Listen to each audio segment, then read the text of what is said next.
Okay, welcome everyone. We're going to take a second to let everyone join and get their audio situated. Thank you so much for joining us. Feel free to share where you're calling in from today. It's really interesting to see who we have joining us from all across the country and all across the globe as well. I'm calling in from Atlanta, Georgia. Ohio, awesome. San Diego, beautiful place, both beautiful. We're just filmed one of our In a Car with IPR episodes in Ohio earlier today. California, Alaska, awesome. Thanks so much for joining us. I'm going to get started here in just a second. Awesome.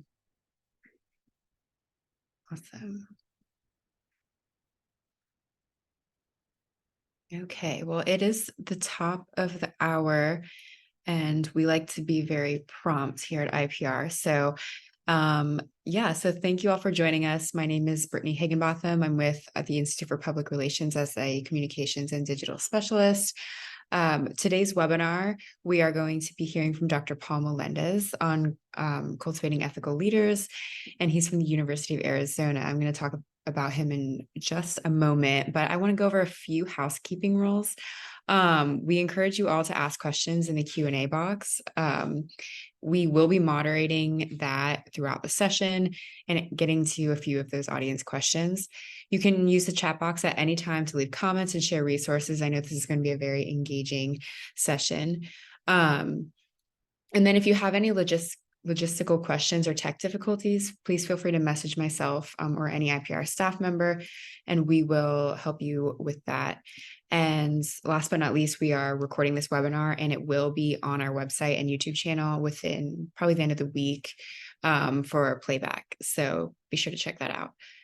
And then onto our speaker, we have Dr. Paul Melendez, University Distinguished Outreach Professor and founder of the Center for Leadership Ethics at the University of Arizona.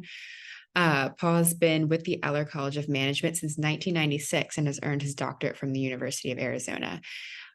He is the first and only Eller professor to be recognized by the University of Arizona as a University Distinguished Outreach Professor for promoting ethics education for over 2 decades.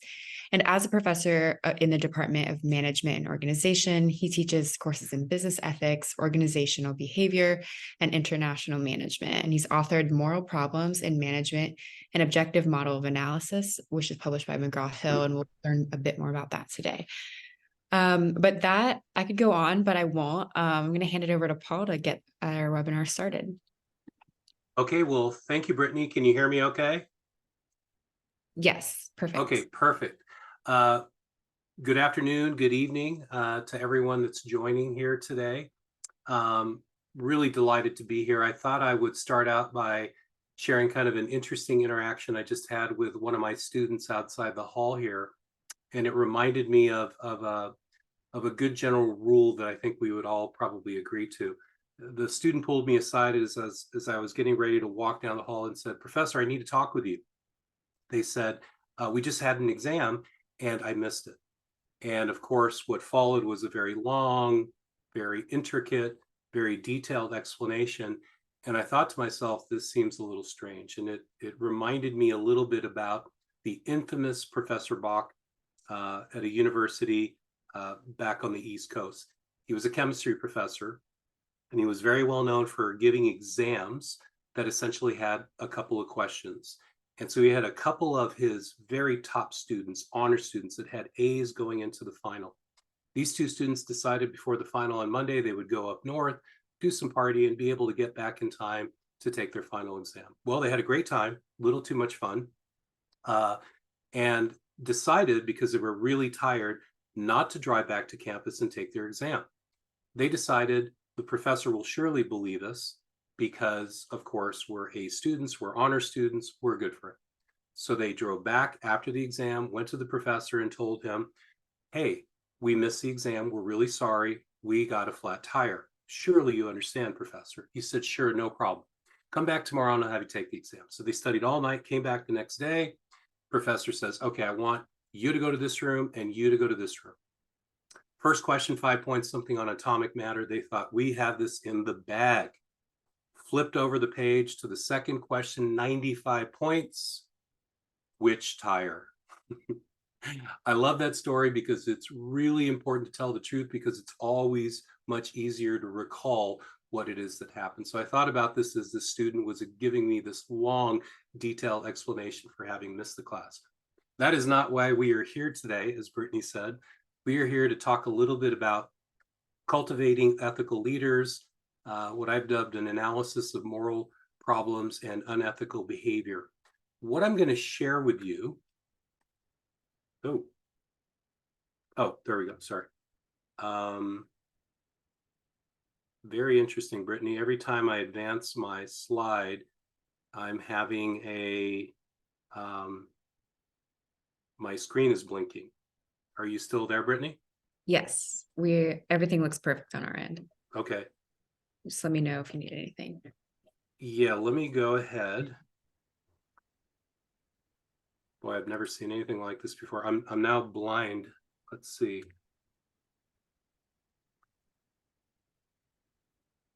Brittany, are you still there? Yes. Okay, my screen has gone blank. Okay. Well, you can also send it to me real quick if you'd like, and I can share the screen. Okay. If you're able to see your screen. Let's see.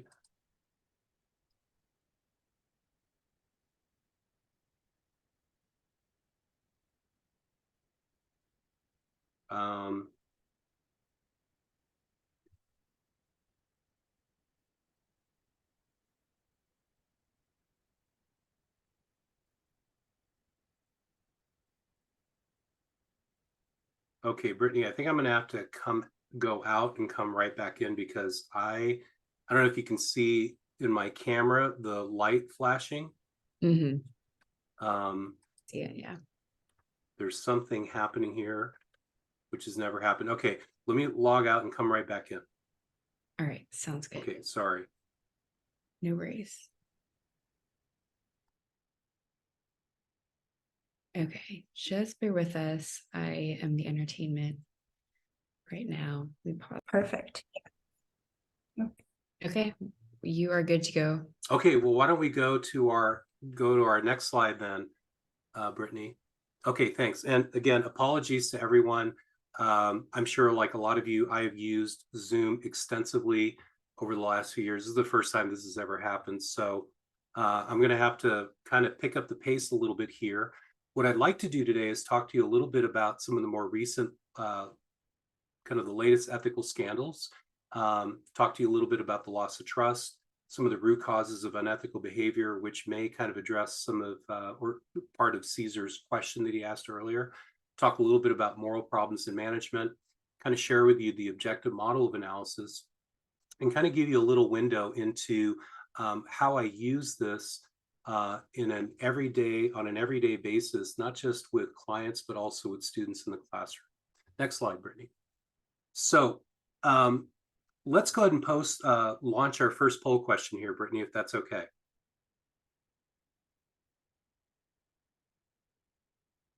So here's our first poll question. Cryptocurrency exchange FTX saw its valuation swell to which of the following?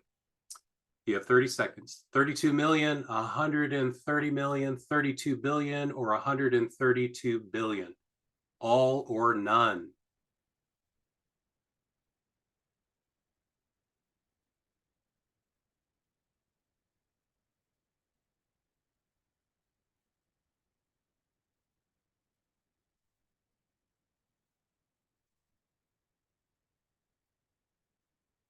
Okay, Brittany, I think we can go ahead and end the poll here. And what a great group we have here. The majority of you answered 32 billion, 39%, and that is the correct response. So nicely done, very nicely done. Yes, who you're looking at here is Sam Bankman-Fried. Clear example of a failure to instill appropriate corporate controls. You know, FTX was one of the largest cryptocurrency exchanges, hitting a valuation of 32 billion. They had naming rights for the Miami Heat arena. They pulled in some top level celebrities, including Kevin O'Leary with Shark Tank. They even ran some really high-priced commercials during the Super Bowl, and they were doing all this to kind of convince the public that cryptocurrency was in fact a very safe asset.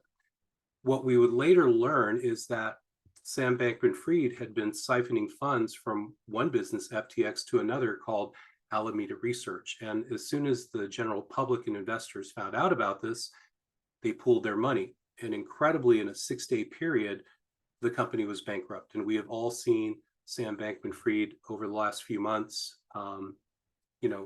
dealing with this in a legal sense. Next slide, please. Here's another latest ethical lapse.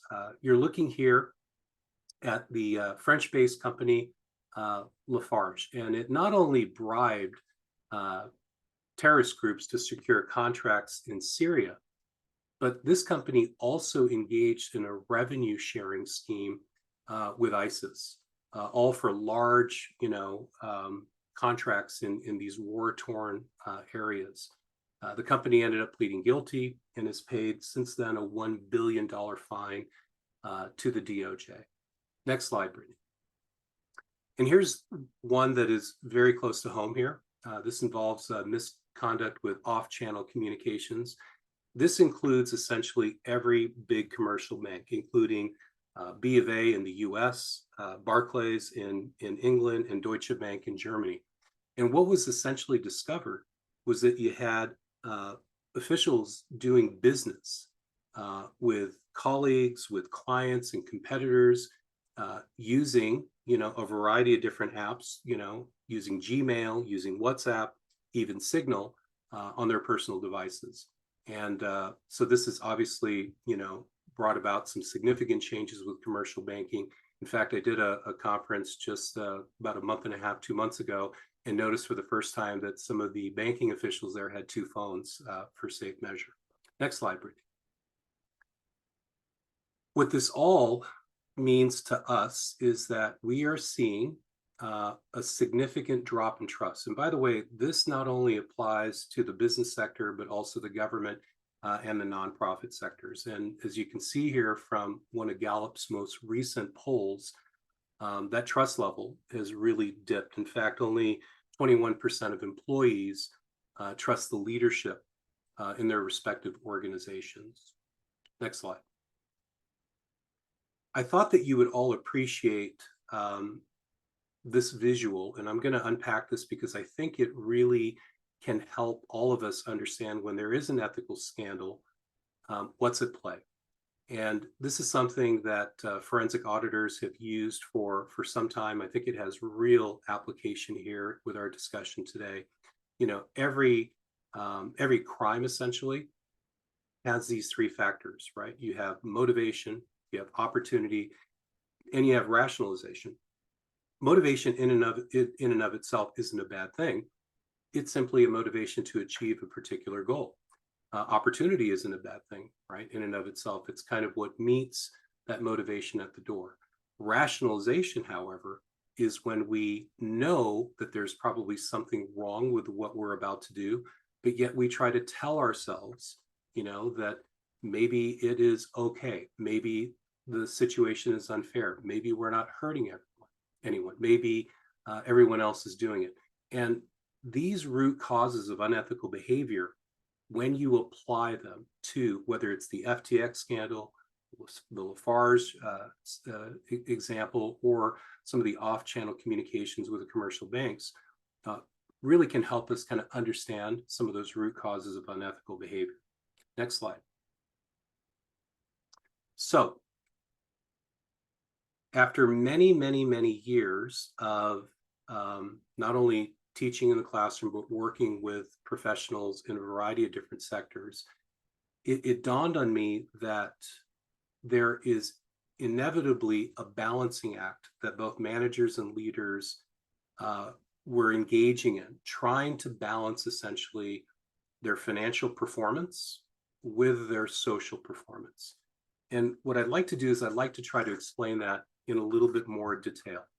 Because when leaders and managers are trying to balance this financial and social performance, what they're trying to do is they're trying to not only achieve some financial goals, but they're also trying to be accountable to a variety of different stakeholders on the impacts that they can have on society at large. So here's how this plays out. These are all based on some real examples that have come up in my experience working with people in different levels in different sectors. So imagine if you're a leader or a manager in an organization and you're trying to balance kind of the capital costs, if you will, of installing these new pollution control filters.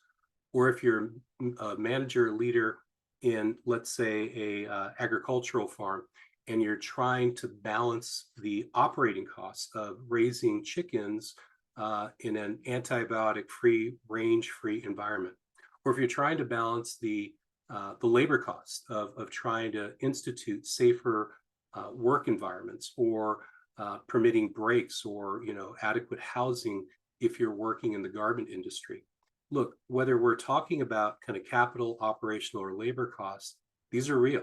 These are going to hit the P&Ls. These are going to be noticed, if you will. But if you're not really careful as a manager and leader, failing to engage in these types of decisions where you're going to approve these outlays can have some real social consequences. And so this idea here that managers and leaders across different sectors are constantly having to balance between financial and social performance, for me, was a real kind of eye-opening moment where I realized that this has always been, probably will always be, and one of the things that's was really needed was to get managers and leaders, not just the current ones, but also future managers and leaders of enterprise, to not feel like they had to make a decision between an either or, that they should be really embracing both of these two dimensions, because these were going to be really critical to long-term sustainable commercial success. Next slide, Brittany. So while we recognize, or I recognize, that managers and leaders across the board were having to deal on a daily basis with these moral problems in management, trying to balance the financial and social costs, what I also realized was that they were typically, when faced with an ethical dilemma, doing one of two things. They were either going back to what they thought would be an appropriate, decision and set of actions to take, or they were going with what they felt would be an appropriate decision or set of actions to take. And that's quite normal, right? In fact, I would even argue that's kind of our natural default, right? We go with what we think and feel.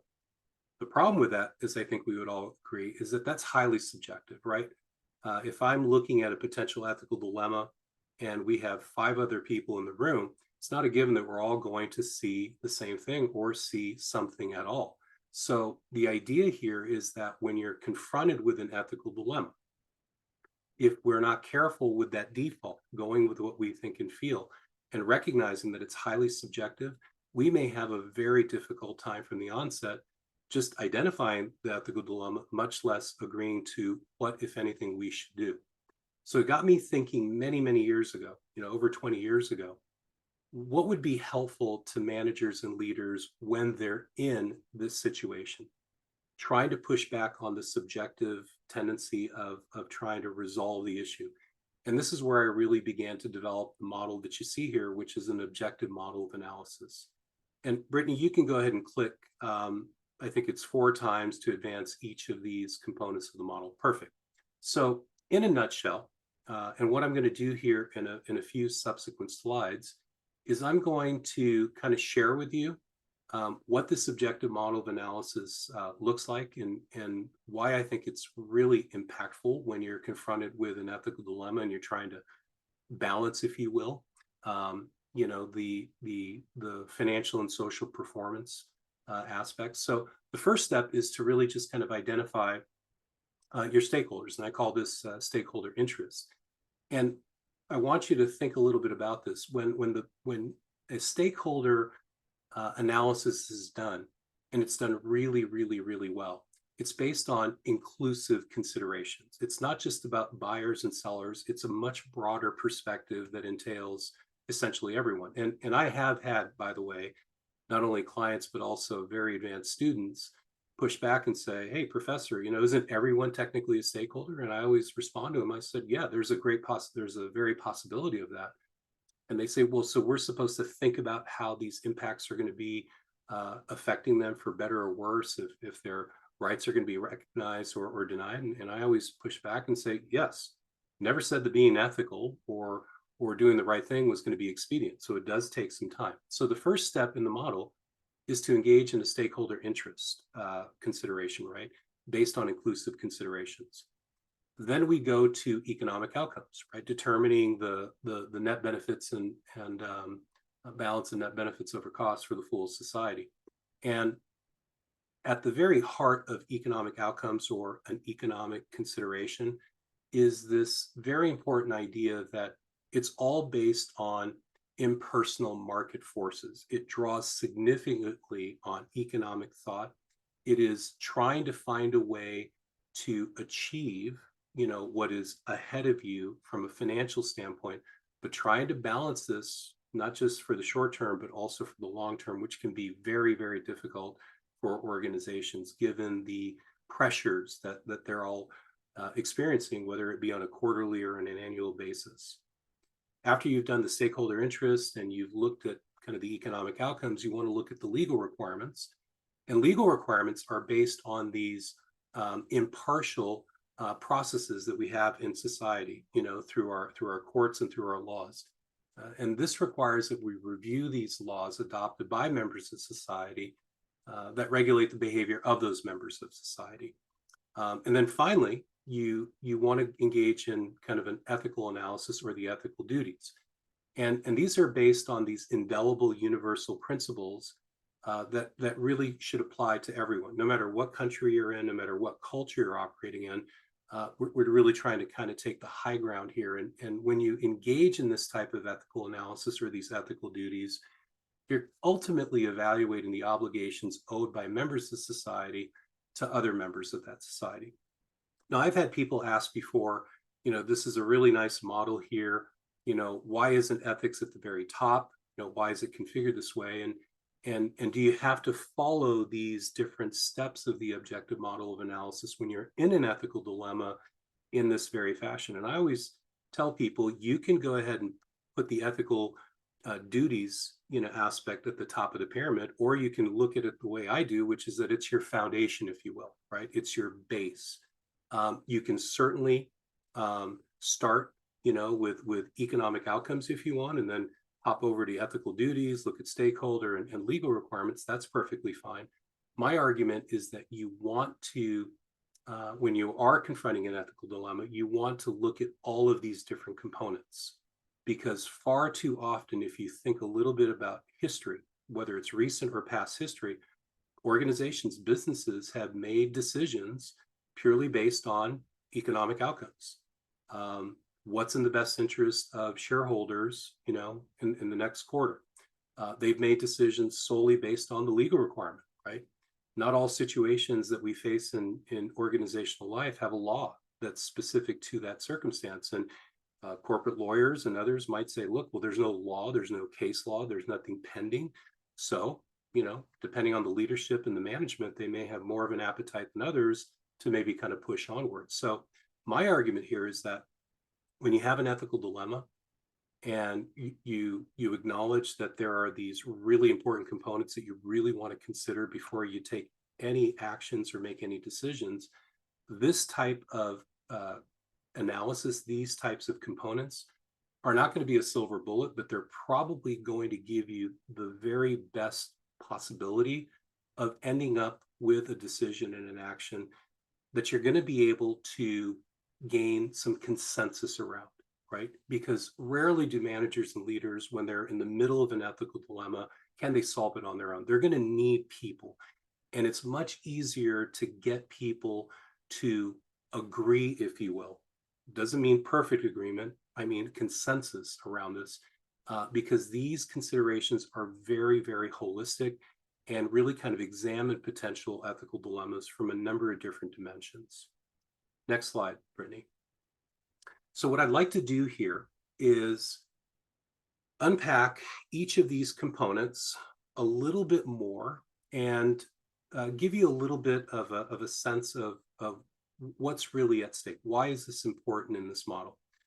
Stakeholder interest first and foremost, is really kind of based on a newer concept, right? A newer corporate governance concept, and it's referred to as stakeholder theory. Now, most of you who might recall your undergrad days or graduate days have probably heard of shareholder theory, right? It's very typically associated with Milton Friedman. This idea that the overriding duty of a manager is to maximize shareholder value. Well, there's a new way of thinking in terms of corporate governance, and this really kind of gets to stakeholder theory. And there's another thinker that's very much synonymous with stakeholder theory, much like Friedman is to shareholder theory, which is Freeman out of WashU. And Freeman basically says that one of the inadequacies or one of the dangers of shareholder theory, if you look back in history, is that it can create some myopia, right? There's no doubt that shareholders are important, but what Friedman basically says is so too are employees, so too are companies or our customers, so too are suppliers, distributors, communities writ large. So what Freeman tries to propose is that we need to take a little bit more of an expansive view. And this is really what is kind of encapsulated in this idea of stakeholder theory. Now, if you're wondering, is this something that's just being discussed in, academic arenas? Actually, it's not. Many of you have probably heard of the Business Roundtable. And the Business Roundtable, if you know a little bit about their membership, is kind of a who's who of corporate America, top US companies. Just recently, they have begun very active discussions. They've actually kind of changed their charter, if you will. And there's a deliberate attempt to really kind of de-emphasize the emphasis on shareholders and taking a page out of Freeman's book, really explicitly saying, look, corporations going forward, for the interest of all stakeholders, should not only be tending to shareholder interests, but also employees, customers, society writ large. This is a big, big, big change of thinking. And it's something that, to me, I always like to point out, because while these are very academic theories, they're actually being demonstrated in practice with, for example, among one of the larger organizations, the Business Roundtable, kind of reevaluating, the purpose of a corporation. Now, with each of these different components of the objective model of analysis, they're promising, but they also have some limitations. And I'm just going to pull out one. As I always tell my students, my undergrad and grad students, just because I'm identifying one or three doesn't mean that that's exhaustive. I'm just illustrating a few. But one of the big limitations that you will hear about stakeholder theory is that it is, frankly, kind of a betrayal of fiduciary responsibility in a corporate setting. This very idea that you have managers that are responsible, right, for maximizing shareholder values is very much a tenet in kind of corporate America and very much part of how we do business. And so, elevating these other stakeholder groups to a position of equality is very much a concern. Doesn't mean that it can't be discussed. It doesn't mean that over time this couldn't be tweaked. But nonetheless, I think it's a very, very legitimate limitation. And with full disclosure, right, like anything else, right, each of these concepts have traction and have supporters, and they also have people that are detractors and take exception. Next slide, Brittany. So then we get to economic outcomes. And, at the core of economic outcomes is this very, very important recognition of, classic economic thought, right? And all of us, again, are very familiar with kind of free market thinking, right? This idea that, we have choice, we have competition, and we have efficiencies. These are all very, very important. The other thing that's really important to point out here is that along with these kind of classic economic theories that quite literally, managers take to heart, right? Once they graduate from B school, and they are confronted with different challenges, they return back to some of this classic economic thought to help them determine how best to kind of plod forward. And it's predicated on a number of different assumptions, which I'm sure we're all very familiar with. But one of the assumptions is that, we really don't want a lot of government intervention, right? It should be very, very limited. Individuals should be kind of free to pursue their self-interests. The markets will discipline any kind of inappropriate activity or behavior from firms. and the proper measure of performance is profit. For me, one of the big things that I really try to drive home to students, because it's really easy, especially today, for businesses to be vilified, is that, businesses at the end of the day contribute to society by, among other things, creating wealth, creating jobs, paying taxes, and producing ultimately goods and services that consumers really want and need. With that being said, I mentioned earlier that some of the very basic tenets here with economic outcomes, or the thinking, is this idea that we have choice, we have competition, and we have efficiencies, kind of market theory. Well, there's also the flip side of that. And, if you think about just a few of the examples that I noted a little bit earlier with some of the latest, kind of economic or ethical lapses, the flip side of market theory is what we see as market failures, right?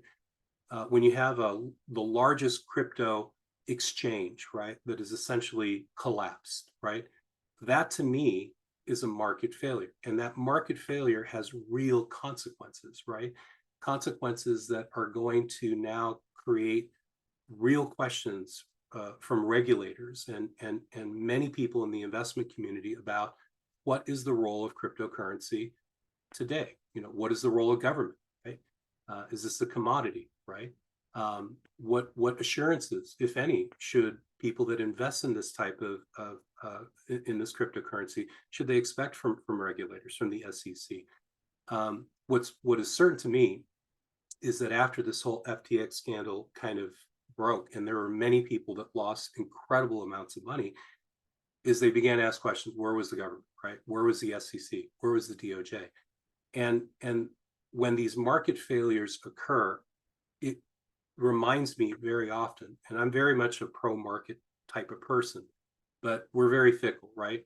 On one end, we want government to be very limited in terms of its involvement in the markets, but yet when we have a market failure, those very same people will come back and say, where was the government, right? Where was the regulation? Where was the oversight? Where was the assurance, like the FDIC with deposits, et cetera, et cetera.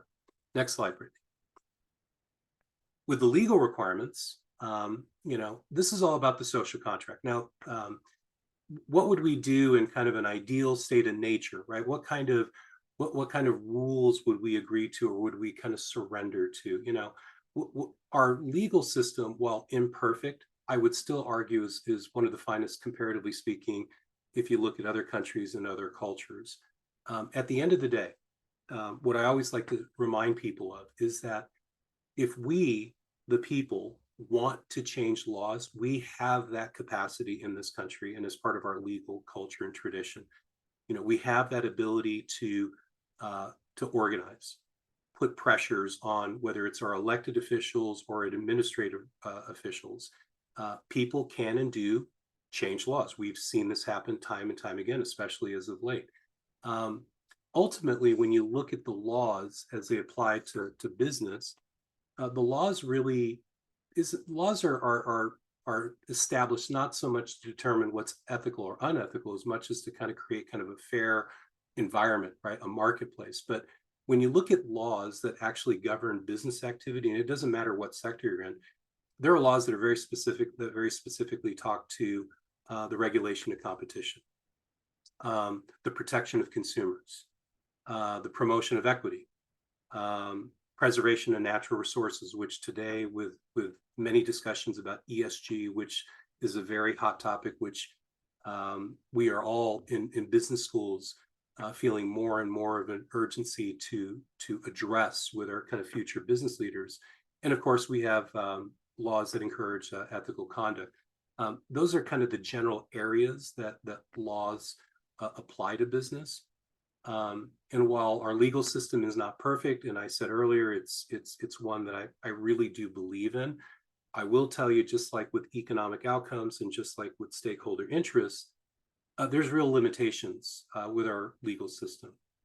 One of those in particular is what I like to call that our laws tend to lag behind in terms of societal norms. And so I just want you to think about this for just one moment. And if you haven't done this before, have this conversation at the dinner table with your families. Look back in US history. At one point, it was legal to own slaves. It was legal for women not to vote. It was legal for kids of a different color to go to different schools. Um, it, Marriage was defined between a man and a woman. Where are we at today? Well, we're not there.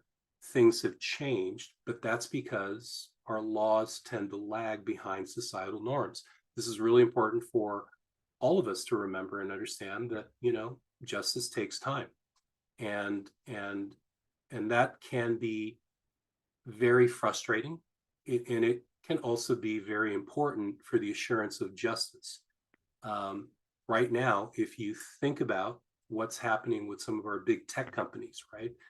Whether it's Meta or others, there's not a lot of legal framework that's been established around some of these different technology companies and what they can and can't do. A lot of the public is frustrated with that, but still, it'll be interesting, say 5 to 10 years from now, what it will look like once the laws catch up with our societal norms. Next slide, Brittany. Finally, we have ethical duties. And, ethical duties can be thought of, in a couple of different ways, right?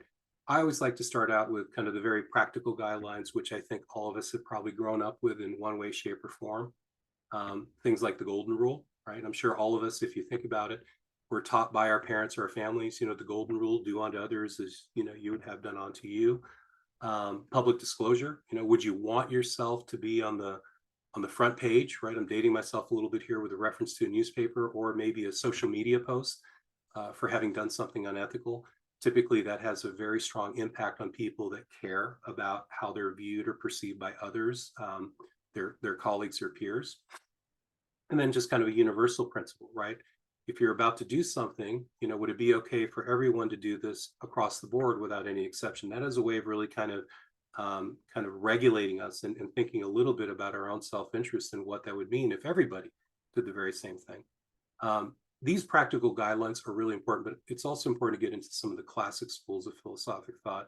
And, really the ones that I typically kind of, really spend a lot of time talking to people about are the ones that we actually use every day. We may not call them kind of a results or a rules-based approach, but they're very much in effect, right? One of them is this kind of utilitarian thinking, right? The greatest good for the greatest number.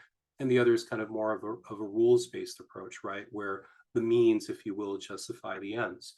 Very important, Now, there's also with these schools limitations, right? If you are one of those that subscribes to this kind of results-based approach, right? Where the ends justify the means, right? Well, here's how this plays out. And I always like to do this just because it has a way to really kind of reset us. What if for the next poll question, which we're not going to do here, Brittany, what if, for example, for the next poll question, we said, hey, I have a proposition for everyone. What if we were to enslave 2% of our participants here today so that 98% of us could be wealthier, healthier, and wiser?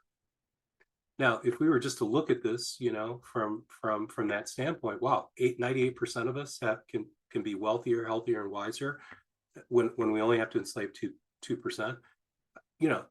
Greatest good for the greatest number. Well, yeah, but I would hope we would all object because of what that means for that 2%, right? Some people really like the rules-based approach, right? This idea that the means justify the ends. This hard and fast, adherence to rules. You don't lie, cheat, or steal. Those are generally very good. But what if, for example, I'm a software engineer and I'm noticing that we're experiencing a cyber attack? And to try to thwart that, I think about maybe doing a hackback.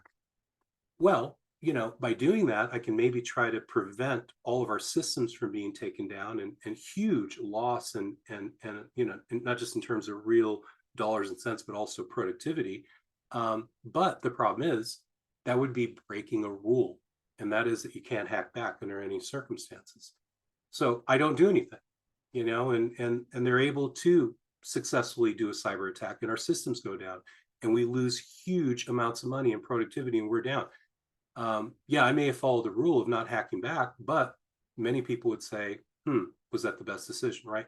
So as I said earlier, right, whether you're talking about ethical duties, legal requirements, economic outcomes, or stakeholder interests, these are all components. These are all really strong. but they all have limitations. And for that reason, I always say, whenever you're in the middle of an ethical dilemma, you're trying to balance the financial and social performance, you need to utilize each of these components, because it's only that way that you're going to, in my opinion, have the best probability of really identifying the right ethical dilemma, having given it really serious, thought before you make any decisions and actions. Next slide, Brittany. And let's launch our poll question here. Brittany, go ahead.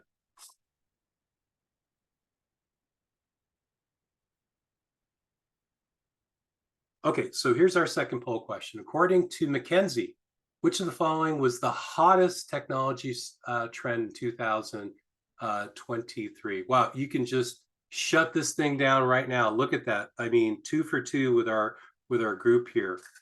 Absolutely, without a question. Generative AI, and in particular, ChatGPT is representing just a tremendous. It is, in my opinion, the disruptive innovation that we're looking at right now. And I wanted to share this with you because,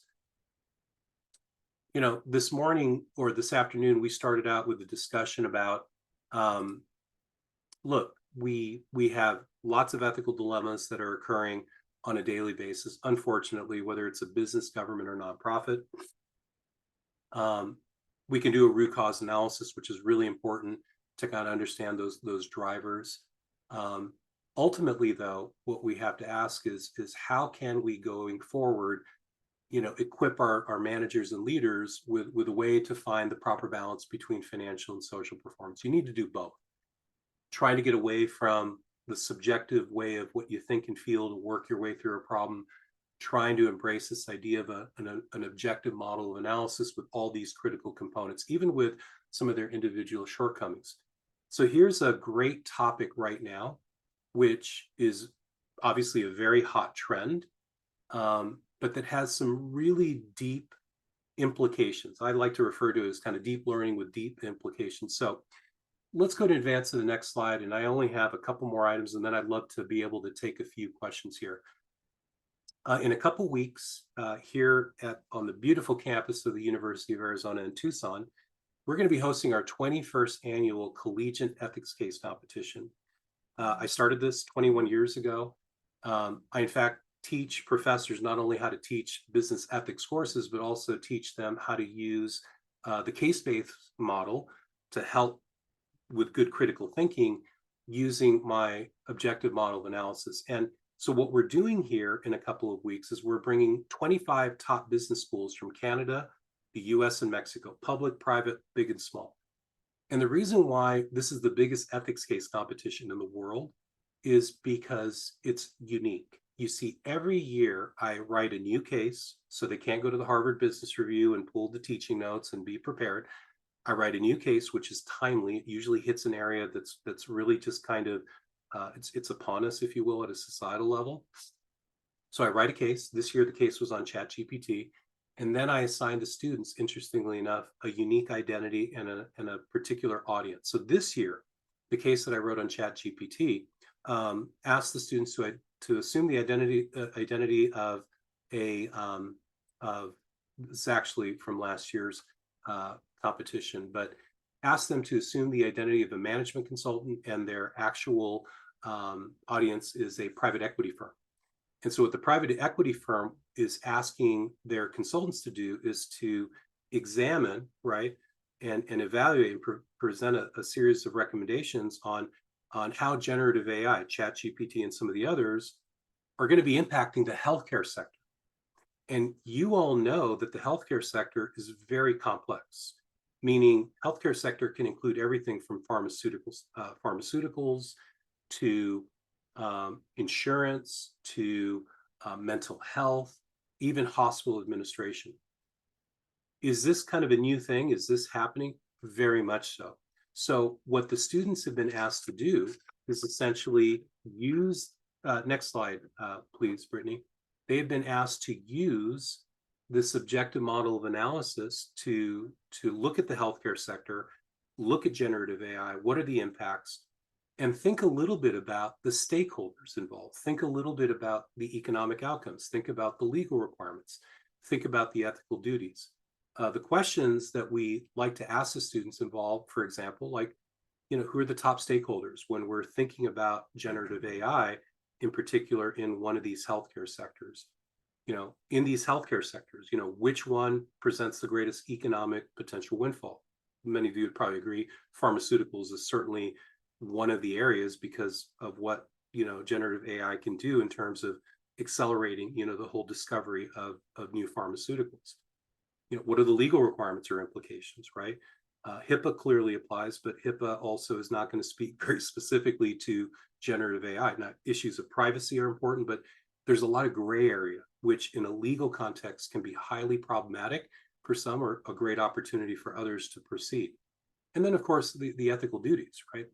What is a responsible use of generative AI when you think a little bit about its application to the healthcare sector? How do you balance, the potential benefits with the real harms, right? I think we've all heard about some of the initial trials of using generative AI, ChatGPT, with mental health services, right? What would you do if you were, kind of chatting, if you will, with who you thought was a mental health expert, and you find out later that it's ChatGPT? That's got some real ethical implications, right? Next slide, Brittany. You can just go ahead and go through these. Yeah. These are all the questions. Okay, so let's go ahead and end the slideshow now, Brittany, if it's okay. I know that with our time constraint, it really kind of changed things, but I wanted to make sure that at the very, very minimum, I was able to at least get through the presentation and leave us with at least a couple minutes. I was hoping maybe we'd have like 10 to 15, but we'll see what we can do. Yeah, we have a few questions in the Q&A queued up. The first one is, do you think that management schools teach ethics effectively?